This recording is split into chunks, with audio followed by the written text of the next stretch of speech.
Ce bâtiment industriel s'est effondré à cause de deux défauts structurels très graves. Premier défaut, pour un bâtiment à charpente métallique de type portique, il faut impérativement un système de contreventement. Ce système comprend les contreventements de travées, entre poteaux, et les contreventements en toiture. Sur les photos, on voit que les poteaux ont des corbeaux, c'est donc un bâtiment équipé d'un pont roulant. Or, le déplacement du pont roulant génère des efforts horizontaux, ce qui impose un niveau d'exigence élevé pour les contreventements. Ils doivent pouvoir travailler aussi bien en traction qu'en compression. En pratique, on utilise généralement des jantes de force et des liernes, en disposant de part et d'autre des corbeaux des croix de contreventement, croix de Saint-André. Au niveau des corbeaux, on ajoute aussi des contreventements horizontaux. Avec tout cela, l'ensemble paraît beaucoup plus tenu. Par ailleurs, dans les travées où l'on a prévu des contreventements d'épaule, au droit des corbeaux, il faut aussi installer des contreventements de toiture. Ceux-ci peuvent être réalisés en barres rondes et profilés légers. Point important, au faîtage et en rive, à l'égout, ces barres doivent être continues dans le sens longitudinal. De cette manière, la structure forme un système spatial dans le sens longitudinal, ce qui augmente la raideur et évite un basculement global sous action horizontale.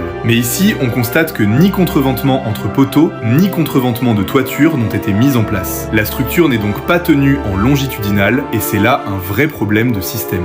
Deuxième défaut, dans un bâtiment avec pont roulant, la partie de poteau située sous le corbeau reprend en plus les actions du pont roulant. Sa section est donc généralement plus importante. Au-dessus du corbeau, le poteau ne reprend plus que les charges de toiture. On a donc tendance à réduire la section pour des raisons économiques. Mais au dimensionnement, il faut aussi vérifier la stabilité du poteau. Si la partie supérieure est trop faible, dès que l'effort axial approche la charge critique d'Euler, elle va flamber hors du plan, c'est-à-dire se déformer latéralement. De plus, comme il n'y a pas de système de contreventement, les petits défauts de géométrie et les imprécisions de montage s'accumulent facilement. Si le poteau présente une inclinaison initiale, l'effort axial génère alors des effets de second ordre, effet P-delta. L'effort normal crée un moment fléchissant hors du plan. Si la section de la partie haute du poteau est trop faible, elle ne peut pas reprendre ce moment supplémentaire et il se produit une rupture en flexion au niveau des nœuds.